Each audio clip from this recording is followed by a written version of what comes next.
Testemunhos para a Igreja, volume 7, capítulo 22. O sinal de nossa ordem. Fui instruída de que nossas instituições médicas devem ser testemunhas de Deus.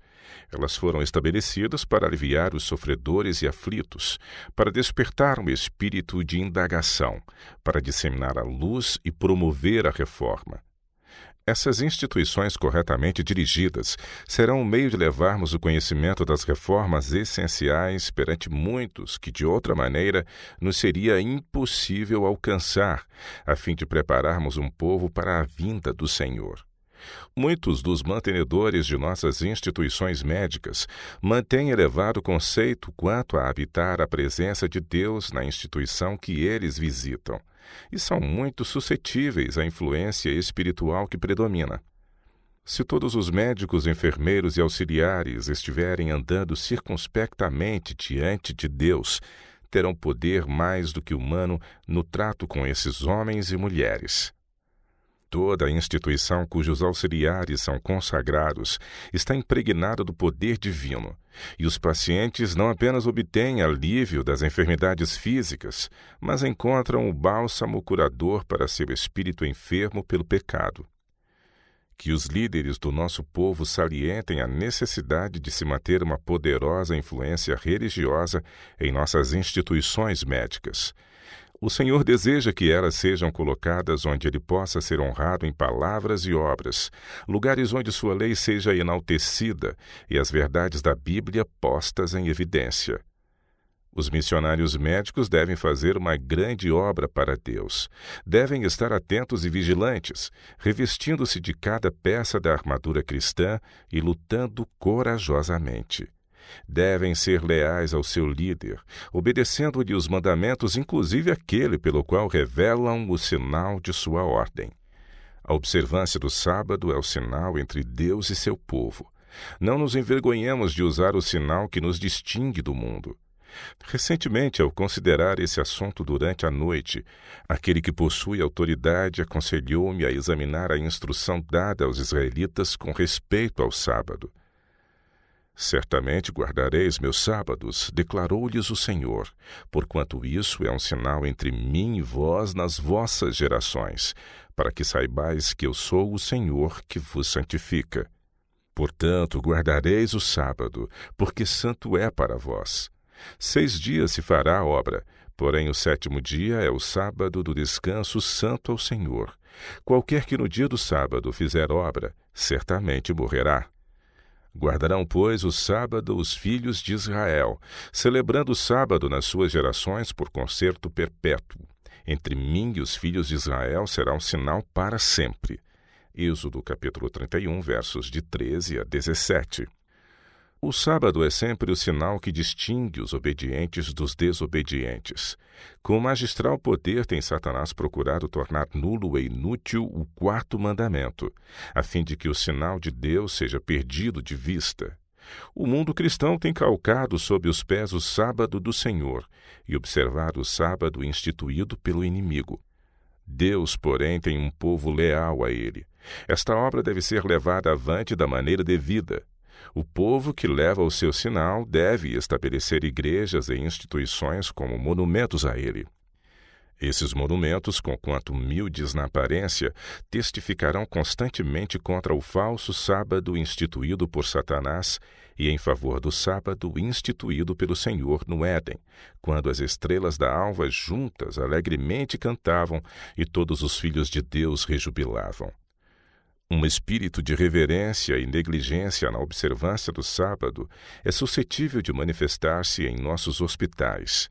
Sobre os homens que têm a responsabilidade da obra médico-missionária, recai a incumbência de instruir médicos, enfermeiros e auxiliares no tocante à santidade do santo dia de Deus. Especialmente deve cada médico esforçar-se para dar exemplo correto. A natureza das suas obrigações naturalmente o leva a sentir-se justificado por fazer no sábado muitas coisas que deveria evitar.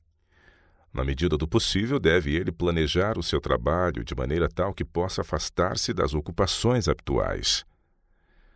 Muitas vezes, médicos e enfermeiros são chamados durante o sábado para atender ao enfermo, e algumas vezes lhes é impossível dispor de tempo para repouso e assistência aos cultos devocionais. As necessidades da humanidade sofredora não devem jamais ser negligenciadas. Por seu exemplo, o Salvador nos mostrou que é correto aliviar os sofrimentos no sábado.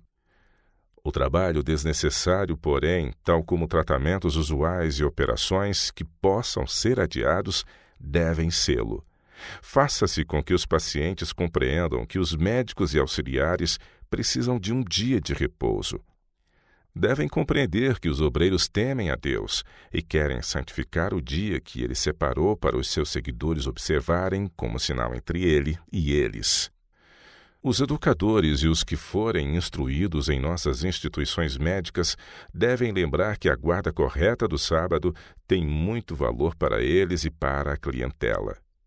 Com a observância do sábado que Deus manda santificar, apresentam eles o sinal da sua comissão, mostrando claramente que estão ao lado do Senhor. Agora e sempre teremos que nos manter como um povo separado e peculiar, isento de toda a prática mundana, sem compromissos de confederação com os que não possuem sabedoria para discernir os reclamos de Deus tão claramente expostos em sua lei.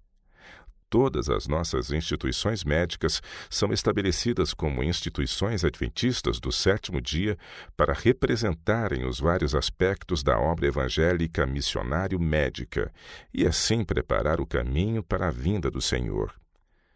Devemos mostrar que procuramos agir em harmonia com o céu. Temos que dar a todas as nações, tribos e línguas testemunho de que somos um povo que ama e teme a Deus, um povo que santifica o seu memorial da criação, que é, entre eles e os seus filhos obedientes, o sinal de que Ele os santifica. E devemos nitidamente mostrar a nossa fé na breve vinda de nosso Senhor nas nuvens do céu. Como povo, temos sido grandemente humilhados com o procedimento que alguns de nossos irmãos ocupantes de cargos de responsabilidade têm tido ao se apartarem dos limites antigos. Há os que, com o objetivo de executar os seus planos, através das palavras, negam a sua fé. Isso revela a pouca confiança que podemos depositar na sabedoria e critério humanos. Agora, como nunca antes, precisamos ver o perigo de serem incautamente desviados da fidelidade aos mandamentos de Deus. É necessário reconhecer que Deus nos confiou uma mensagem categórica de advertência para o mundo, assim como confiou a Noé a mensagem de advertência para os antediluvianos.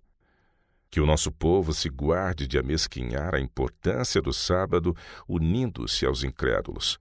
Guarde-se de desconsiderar os princípios de nossa fé, fazendo aparentar que não há mal em conformar-se com o mundo. Que se guarde de atentar para o conselho de alguém, qualquer que seja a sua posição, que vai de encontro àquilo que Deus estabeleceu para manter o seu povo separado do mundo. O Senhor está provando o seu povo para ver quem se manterá fiel aos princípios de sua verdade.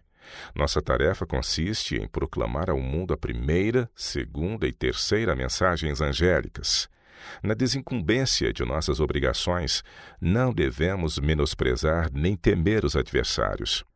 Não consta da ordem divina que, por meio de contratos, nos liguemos aos que não pertencem à nossa fé.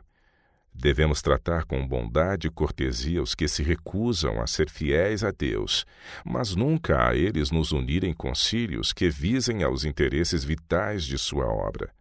Pondo nossa confiança em Deus, devemos progredir constantemente, fazendo o seu trabalho com abnegação, com humilde confiança nele, confiando-nos às suas providências, tanto nós mesmos como tudo quanto se relaciona com o nosso presente e futuro, retendo firmemente o princípio da nossa confiança até o fim, lembrando que não recebemos as bênçãos do céu pelos nossos merecimentos, mas pelos méritos de Cristo e nossa aceitação da abundante graça divina pela fé nele.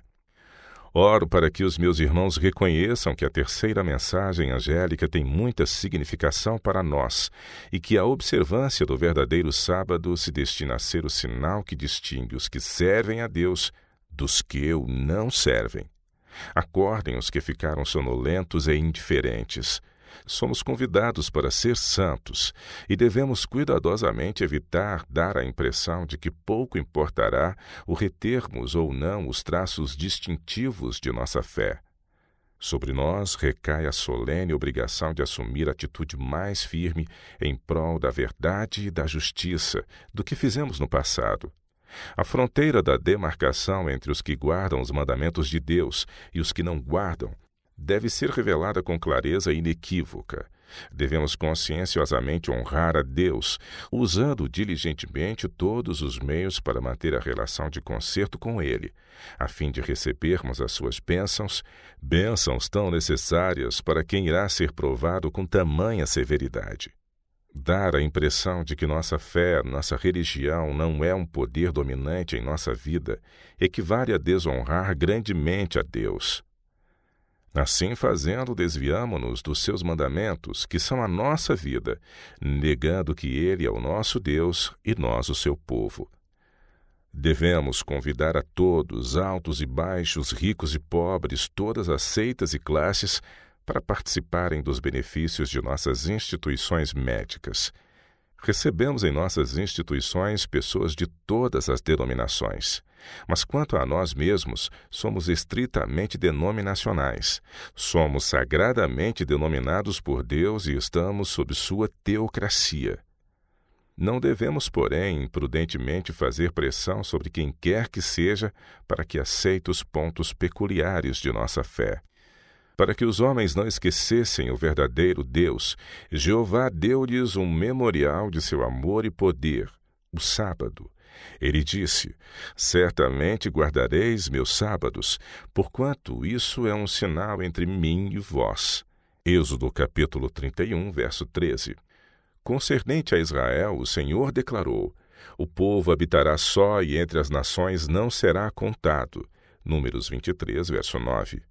Essas palavras são aplicáveis a nós, bem como ao Israel antigo. O povo de Deus habitará só. A observância do sétimo dia, o sábado, foi um sinal entre eles e Deus, mostrando que eram um povo peculiar, separado do mundo em hábitos e práticas. Através deles, Deus trabalhará para juntar de todas as nacionalidades um povo para si mesmo. Sentam-se à mesa a seu tempo para refazerem as forças e não para bebedice. Eclesiastes capítulo 10, verso 17.